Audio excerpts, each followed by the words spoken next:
ಬನ್ನಿ ಕುಳಿತುಕೊಳ್ಳಿ. ರವೀಂದ್ರ ಮನೆಯಲ್ಲಿಲ್ಲವೇ? ಅವರು 3-4 ತಿಂಗಳಾಯ್ತು ಬೆಂಗಳೂರಿಗೆ ಹೋಗಿದ್ದಾರೆ. ನಿಮ್ಗೆ ಗೊತ್ತಿಲ್ವೇನು? ಹಾಗಾದರೆ ಈ ಮನೆಯಲ್ಲಿ ನೀವು ಒಬ್ಬರೇ ಇರುವಿರೇನು? ಸರಿ, ನಾನಿನ್ನು ಬರುತ್ತೇನೆ. ಇನ್ನೊಂದು ಸಾರಿ ಬಂದು ಭೇಟಿಯ. ವಿನಾಯಕ್ ಅವರೇ ನಿಂತ್ಕೊಳ್ಳಿ. ಜಾತಿ ಮನೇಲಿ ನಾನೊಬ್ಬಳೇ ಇದ್ರೆ ಏನಾಯ್ತು? ನನ್ನ ಗಂಡ ಇದ್ದಾಗಿನಿಂದ ನೀವು ಈ ಮನೆಗೆ ಬರ್ತಾ ಇದ್ದೀರಲ್ವೇನು?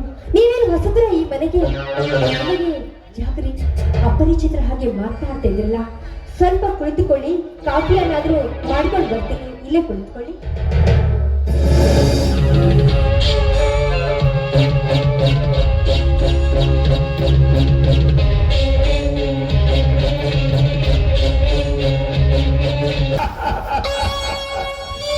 ಆಶಾಗ್ನಿ ಇಂದು ಹತ್ತಿ ಉರಿಯುತ್ತಿದೆ. ಕಾಮಾಕ್ಷಿಯ ಸೌಂದರ್ಯವನ್ನು ಕಂಡು ಆದರೆ ಏನು ಮಾಡಲಿ? ಒಂದು ಕಡೆ ಗೆಳೆಯನ ಹೆಂಡತಿ ಎಂಬ ಅನುಮಾನ, ಇನ್ನೊಂದು ಕಡೆ ಸುಂದರವಾಗಿ ಬೆಳೆದು ನಿಂತ ಕಾಮಾಕ್ಷಿಯ ಯೌವನದ ರುಚಿಯಾದ ದೇಹದ ಆಸ್ವಾದ.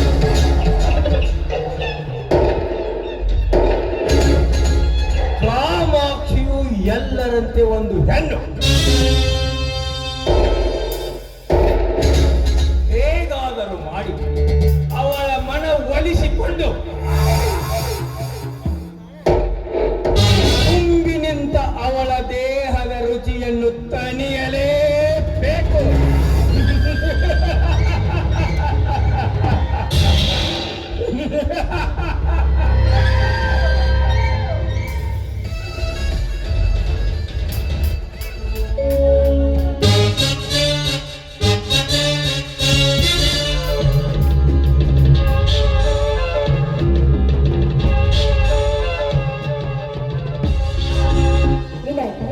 ರುಚಿಯಾಗಿದೆಯಾ ಕಾಫಿ?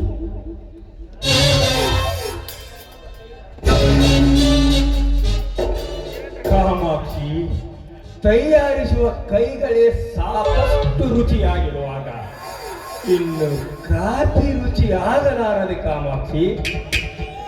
ಕಾಮಾಕ್ಷಿ, ವಿರಹದ ಅಗ್ನಿಯಲ್ಲಿ ಬಿದ್ದು ಬೆಂದು ಬಾಡಿ ಹೋಯಿತು ಈ ನಿನ್ನ ಯೌವನದ ಶರೀರ. ರೋಗಿಯಾದ ಪ್ರಭಾಕರನ ಕೈ ಹಿಡಿದು ನೀನು ಜೀವನದಲ್ಲಿ ಅದ್ಯಾವ ಸುಖ ಕಂಡಿರುವೆ ಹೇಳು? ಹೌದು, ನೀವು ಹೇಳ್ತಿರೋದು ನಿಜವಾದ ವಿಷಯ. ಈ ಮನೆಗೆ ನಾನು ನಡೆದು ಬಂದೆ, ಒಂದು ಮಗುವಿನ ತಾಯಿ ಕೂಡ ಆದೆ. ಕೊನೆಗೆ ವಿಧವೆಯಾಗಿ ನಿಂತೆ ನಾನು. ಕಾಮಾಕ್ಷಿ, ನೀನು ಮನಸ್ಸು ಮಾಡಿದರೆ ನೀ ನಡೆಯುವ ದಾರಿಯನ್ನು ತೊರೆದು ಸುಖದ ಸಮುದ್ರವನ್ನೇ ಸೇರಬಹುದು. ಜಗತ್ತಿನಲ್ಲಿ ಸಾಕಷ್ಟು ಹೊಳೆಗಳು ತುಂಬಿ ಹರಿಯುತ್ತಿರುವಾಗ ವಿಧವೆಯಾದ ನೀನು ನೀರೆಂದು ಹಂಬಲಿಸಿ ಸಾಯುವುದು ಬೇಡ. ಕಾಮಾಕ್ಷಿ, ನಿನ್ನ ಹಣೆಯ ಕುಂಕುಮ ಅಳಿಸಿ ಹೋಗಬಹುದು, ಆದರೆ ತುಂಬಿ ನಿಂತ ಈ ನಿನ್ನ ಯೌವನದ ಆಸೆಗಳು ಇನ್ನು ಅಳಿಸಿ ಹೋಗಿಲ್ಲ ಕಾಮಾಕ್ಷಿ, ಅಳಿಸಿ ಹೋಗಿಲ್ಲ. ಕುಂಕುಮ ಇಲ್ಲದ ಹೆಣ್ಣು ಜೀವ ಇಲ್ಲದ ದೇಹ ಇದ್ದಂತೆ. ಮತ್ತೊಮ್ಮೆ ನಾ ಕುಂಕುಮವನ್ನು ಇಟ್ಕೊಂಡ್ರೆ ಈ ಸಮಾಜದಲ್ಲಿ ತಿರಸ್ಕಾರದ ಮೊಟ್ಟೆಯಾಗಿ ಬದುಕಬೇಕಾಗುತ್ತೆ ನಾನು. ಬೇಡ ಕಾಮಾಕ್ಷಿ, ಬೇಡ. ನೀನು ಮರಳಿ ಕುಂಕುಮ ಹಚ್ಚಿಕೊಳ್ಳುವುದು ಬೇಡ. ಬರೀ ಹಣಿಯಿಂದಲೇ ನನ್ನಲ್ಲಿ ಬೆರೆತು ಕಾಮದ ಸುಖ ಸಂಗವನ್ನು ಗಳಿಸಿ ಬಹುದಿನಗಳಿಂದ ವಿಧವೆ ಎಂಬ ಅಗ್ನಿಯಲ್ಲಿ ಬಿದ್ದು ಬೆಂದು ಹೋದ ನಿನ್ನ ಪ್ರೀತಿ ಎಂಬ ನೀರನ್ನೆರೆದು ಅದು ಚಿಗುರುವಂತೆ ಮಾಡುವುದೇ ನನ್ನ ಮನದಾಸೆ. ಬಹುದಿನಗಳೆಂದು ಕಣ್ಣಂಚಿನಲ್ಲಿ ಕೊರೆಯುತ್ತಿದೆ ಈ ನಿನ್ನ ಸುಂದರವಾದ ದೇಹ. ಈ ನಿನ್ನ ದೇಹವನ್ನು ಕಂಡು ನನಗೆ ಹಸಿವನ್ನುಂಟು ಮಾಡಿದೆ.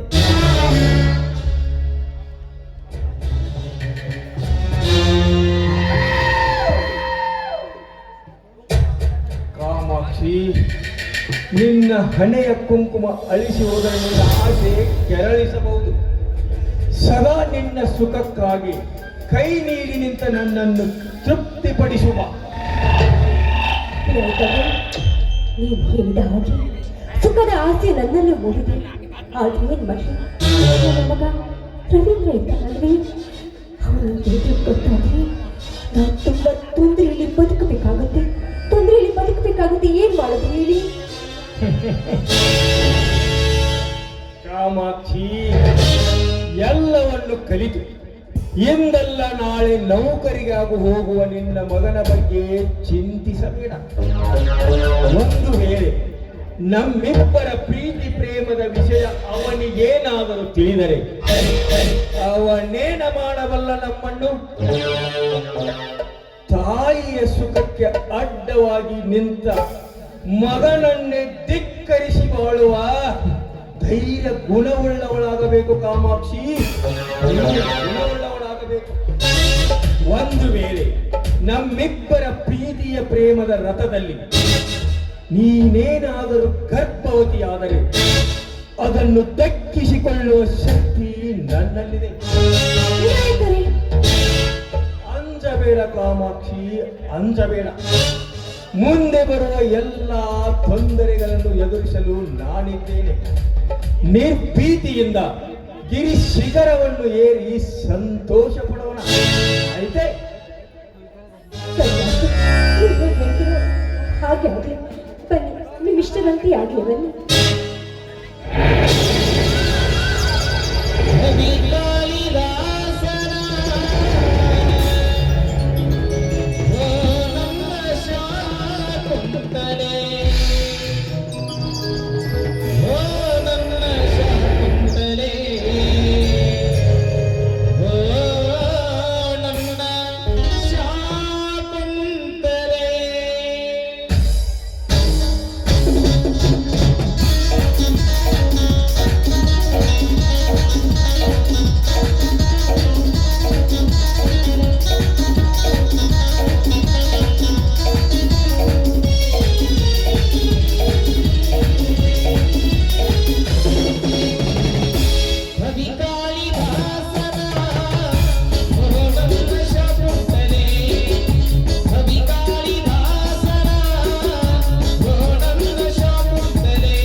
God disposes.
ಲಾ ಲಾ ಲಾ ಲಾ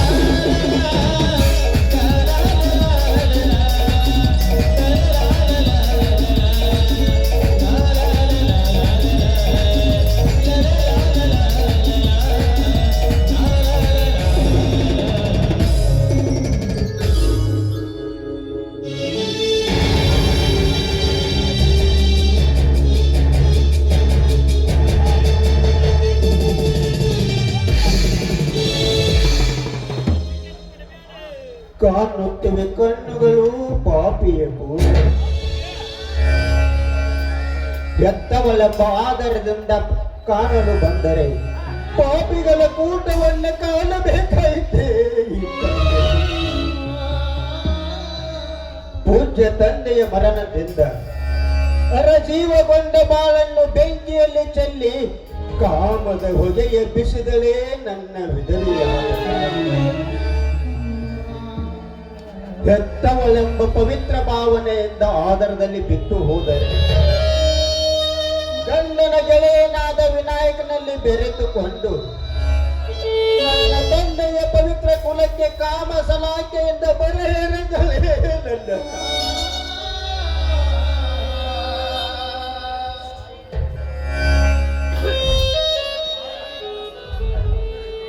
ತಾಯಿಯೇ ನನ್ನ ಸರ್ವಸ್ವ ಎಂದು ನಂಬಿದ ತಾಯಿಯೇ ನನ್ನ ಸರ್ವಸ್ವ ಎಂದು ನಂಬಿದ ಮಗನ ಮರ್ಯಾದೆಗೆ ಹಾದರದ ಬರೆಯರೆದಳೇ ನನ್ನ ತಾಯಿ. ವಿನಾಯಕ ನನ್ನ ತಂದೆಯ ಆಪ್ತಮಿತ್ರ, ಮನೆಯ ಭಾರವನ್ನೆಲ್ಲ ಒಪ್ಪಿಸಿ ಹೋದ ಆಪ್ತಮಿತ್ರನ ಗೆಳೆಯನ ಮಡದಿಯಲ್ಲಿ ಬೆರೆತುಕೊಂಡು ನರಕ ತಿನ್ನುವ ನಾಯಿಯಂತಾದ ಯಾಚಾಡಲ್ಲ. ಈಗೇನು ಮಾಡಲಿ? ಹೇಸಿ ಮಿಲನದಲ್ಲಿದ್ದ ಇವರನ್ನು ಕಡಿದು ಹಾಕಲಿ? ಅನಿತಿಯ ಮಡುವಿನಲ್ಲಿ ಮುಳುಗಿದ ಮಾತೆಯನ್ನು ಮುಗಿಸಲಿ? ಏನೋ ಶ್ರದ್ಧಾಗುತ್ತಿದೆ, ಬರುತ್ತಿರಬಹುದು, ಸ್ವಲ್ಪ ಮರೆಯಾಗಿ ನಿಲ್ಲು.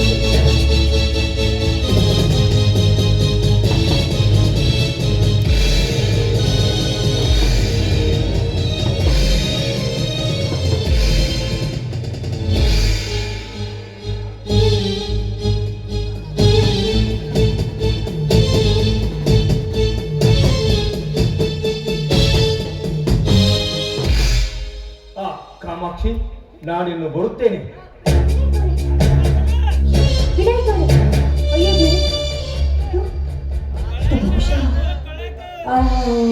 ನನ್ನ ಮಗನ ಬ್ಯಾಗ್ ಇರ್ಬೇಕು. ಹೌದು ಹೌದು, ಇದು ನನ್ನ ಮಗ.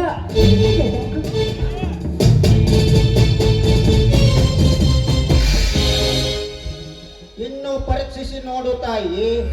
ಇದುವರೆಗೆ ಕಾಮ ಸುಖದಲ್ಲಿ ಮುಳುಗಿ ಕುರುಡಾದ ಕಣ್ಣುಗಳೇ ಬೇಗನೆ ಗುರುತು ಸಿಗಲಾರದು. ಬಾರೋ, ಈಗ ಬಂದಿಯಲ್ಲ ಮಗ? ಇದೀಗ ಕಾಮ ಸರ್ಪಗಳೆರಡು ಕೂಡಿ ಅಪ್ಪಿಕೊಂಡಾಗಲೇ ಬಂದೆ. ಆದರೆ ಹೇಸಿ ಕಾಮಿಗಳ ಕಣ್ಣಿಗೆ ಕಲ್ಲೆಸೆದು ಕೊಲ್ಲಬಹುದು. ಆದರೆ ತಾಯಿಯಾದವಳ ಕೊಲೆಗೈದರೆ ಪಾಪ ತಗಲುವುದೆಂಬ ಭಯದಿಂದ ಹಿಂದೆ ಸರಿದು ನಿಂತಿದ್ದೆ. ಮಗನೇ, ಎಂತ ಮಗನೇ, ಇಂತ ವಿಚಿತ್ರವಾಗಿ ಮಾತನಾಡ್ತಾ ಇದೆಯಲ್ಲ? ಯಾಕೆ ಈ ರೀತಿ ವಿಚಿತ್ರವಾಗಿ ಮಾತನಾಡ್ತಾ ಇದೆಯಾ? ಈ ಕಲಿಕಾಲವೇ ವಿಚಿತ್ರವಾಗಿದೆ ತಾಯಿ. ವಿಧವೆಯಾದವಳು ವೇಷೆಯಂತಾದವಳು, ಮಾತೆಯಾದವಳು ಮಾರಿಯಾಗುವಳು. ದಯವಿಟ್ಟು ಇಂಥ ಚುಚ್ಚು ಮಾತುಗಳನ್ನು ಆಡ್ಬೇಡ. ದಯವಿಟ್ಟು ಇಂಥ ಚುಚ್ಚು ಮಾತುಗಳನ್ನು ಆಡ್ಬೇಡ. ಅದನ್ನೆಲ್ಲ ಬಿಟ್ಟು ನಾನು ಎಷ್ಟೆಲ್ಲ ಮಾಡಿದ್ರು ಕೂಡ ನಿನ್ನ ತಾಯಿ ಅಲ್ವೇನೋ? ನಾನು ನಿನ್ನ ತಾಯಿ ಅಲ್ವೇನೋ? ಹೌದು, ನೀ ನನ್ನ ತಾಯಿ. ಸತ್ತು ಹೋದ ಗಂಡನ ಗೆಳೆಯನಲ್ಲಿ ಬೆರೆತುಕೊಂಡು ಮನೆಗೆ ಕಾಮದ ವಿಷ ಬಳ್ಳಿಯನ್ನು ಹಬ್ಬಿಸಿದವಳು ನೀ ನನ್ನ ತಾಯಿ. ಗತಿಸಿ ಹೋದ ಸೌಭಾಗ್ಯವನ್ನು ಕಾಮದ ಮಸೆಯಿಂದ ಮಗನ ಮರ್ಯಾದೆಗೆ ನೆಟ್ಟು ಗಿಡ ನಾಟಿಸುವ ನಾಯಿ ನೀ ನನ್ನ ತಾಯಿ. ಸರಿ, ಹಾಗೆಲ್ಲ ಮಾತಾಡ್ಬೇಡು. ನಾಯಿ ಅಂತಾದ್ರೆ ನಿನ್ನ ತಾಯಿ ಕೂಡ. ನಿನ್ನ ತಾಯಿ ನಿನಗೆ ಬೇಕಂತಿದ್ರೆ ಈ ಮನೆಯಲ್ಲಿ ಹೇಳಿದಾಗ ಕೇಳ್ಕೊಂಡು ಬಿಡ್ತೀರ. ಎಲ್ಲಿ ಹೋದ್ರೆ ಈ ಮನೆ ಬಿಟ್ಟು ಎಲ್ಲಿಗಾದ್ರೂ ಹೊರಟು ಹೋಗ್ಬೋದು. ಓಹೋ, ತಾಯಿಯ ಆದರವನ್ನು ಕಂಡಾರೆ ಕಂಡ ಮಗನನ್ನು ಈ ಮನೆಯಿಂದ ಹೊರದೂಡಿ ಸ್ವಚ್ಛಂದವಾಗಿ ಮೆರೆಯಬೇಕೆಂದಿರಲೇ ಆ ಹೇಸಿ ವಿನಾಯಕನ ಜೊತೆಗೂಡಿ ಈ ಮನೆಯಿಂದ ಹೊರ ಹೋಗಲು ಹುಟ್ಟಿ ಬಂದಿಲ್ಲ ನಾನು. ಕಾಮುಕ ಮಾರಿಯಂತಾದ ನಿನ್ನನ್ನೇ ಹೊರತಳ್ಳಿ ನಿಂತಿರುವಿ. ಇದೇ ಮಾರ್ಗವನ್ನು ಮರೆತು ವೇಶ್ಯ ಮಾರ್ಗದಲ್ಲಿ ಸಾಗಿದ ನೀನು ಈ ಮನೆಯ ಕಸ ಹೊಡೆಯಲಿಕ್ಕೂ ಕೂಡ ಯೋಗ್ಯಳಾಗಿರುವೆ. ಹೊರಟು ಹೋಗುವ ಮೊದಲು ಈ ಮನೆಯಿಂದ. ಈ ಮನೆ ನಿನ್ನದಲ್ವೋ? ಈ ಮನೆ ನನ್ನದು. ನನ್ನ ಗಂಡನ ಆಸ್ತಿಗಳ ಬಾಧ್ಯಸ್ಥರು ನಾನು. ನನಗೆ ಎದುರು ಮಾತನಾಡಿದ್ಯಾದ್ರೆ ನಿನಗೆ ಒಂದು ಹೆಡಿ ಮಣ್ಣು ಕೂಡ ಸಿಗೋದಿಲ್ಲ. ಓಹೋ, ಕಾಮಲೀಲೆಯಲ್ಲಿ ಪಳಗಿದಂತೆ ಕಾನೂನಿನಲ್ಲಿಯೂ ಪಾಣಂಗತರಾಗಿಲ್ಲವೇ? ಹೌದು, ಈ ಮನೆಯ ಆಸ್ತಿಗಳ ನೀನೇ ಬಾಧ್ಯಸ್ಥೆ ಎನ್ನುವ ಮಾತು ನೀನು ಪವಿತ್ರ ಆಗಿರುವವರೆಗೆ ಮಾತ್ರ. ಆದರೆ ಈ ಮನೆತನದ ಮರ್ಯಾದೆಗೆ ಕಿತ್ತು ಹಾಕಿ ದೇಶ ಕಾರ್ಯವೆಸಗಿದ ನೀನು ನನ್ನ ತಾಯಿಯಲ್ಲ, ಹೊರಟು ಹೋಗುವ ಇಲ್ಲವಾದರೆ ಮಗನ ಕೈಯಿಂದಲೇ ತಾಯಿಯ ಕೊಲೆಯಾಗುವ ಪ್ರಸಂಗ ಬಂದಿತು.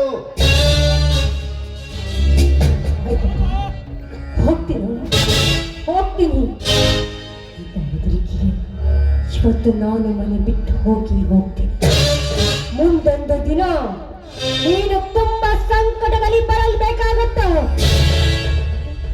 ಇವತ್ತು ನನ್ನ ಮನೆಯಿಂದ ಹೊರಟ ಇದೆಯಲ್ಲ, ನಾಳೆ ಎಲ್ಲವನ್ನ ಕಳೆದುಕೊಂಡು ಬೀದಿಯಲ್ಲಿ ನೀನು ಬಿತ್ತಿರಬೇಕಾಗುತ್ತೆ. ಅದನ್ನು ನಾನು ಮಾಡದೆ ಹೋದ್ರೆ ನಾನು ಕಾಮಾಕ್ಷಿನೇ ಅಲ್ವಾ?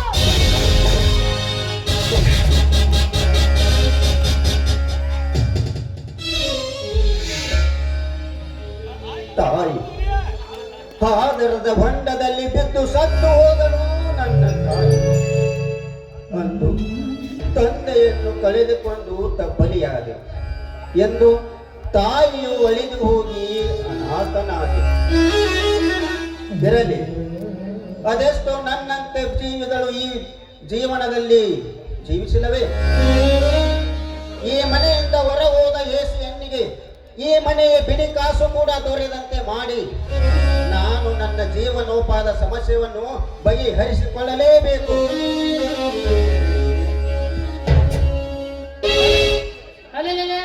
ನಮಸ್ಕಾರ ರೀ ರವೀಂದ್ರಪ್ಪನವ್ರ. ನೀವು ಬೆಂಗಳೂರಾಗ ಅಂತಿರೋ ಸುದ್ದಿ ಕೇಳೀನಿ, ಇಲ್ಲಿಗೆ ಯಾವಾಗ ಬಂದ್ರಿ? ಹಿಂದೆ ಬಂದಿದ್ದೇನಪ್ಪ. ಹೌದು, ನೀನು ಇಲ್ಲಿಗೆ ಬಂದಿದ್ದೆಲ್ಲ? ಅದ ರೀ ಅಪ್ಪ, ಇಲ್ಲೇನೋ ಒಕ್ಕಲ್ತಾನ ಕೆಲ್ಸಕ್ಕೆ ಅಡ್ತಾರಾಗಿತ್ತಂತ್ರಿ. ಕಾಮಾಕ್ಷಿ ಅವರು ಟಪಾಲ್ ಹಾಕಿದ್ರಿ, ಅಪ್ಪಾರ ಕಳಿಸ್ಕೊಟ್ಟಾರು. ಅವ್ವಾರ ಅದಾರನ್ರಿ ಒಳಗೆ ಮನ್ಯಾಗ? ಇನ್ನು ಅವರ ಹೆಸರತ್ತ ಬೇಡ ಗುರಣ್ಣ. ಈ ಮನೆಯ ಮರ್ಯಾದೆಯನ್ನು ಮಸನಕ್ಕೆ ಸೇರಿಸಿ ಸತ್ತು ಹೋದಳು ನನ್ನ ತಾಯಿ. ಇದೇನ್ ಹೇಳ್ತೀರಪ್ಪ ನೀವು? ಪ್ರತ್ಯಕ್ಷ ಕಂಡ ತಾಯಿಯ ಆಧಾರವನ್ನೇ ಹೇಳುತ್ತೇನಪ್ಪ.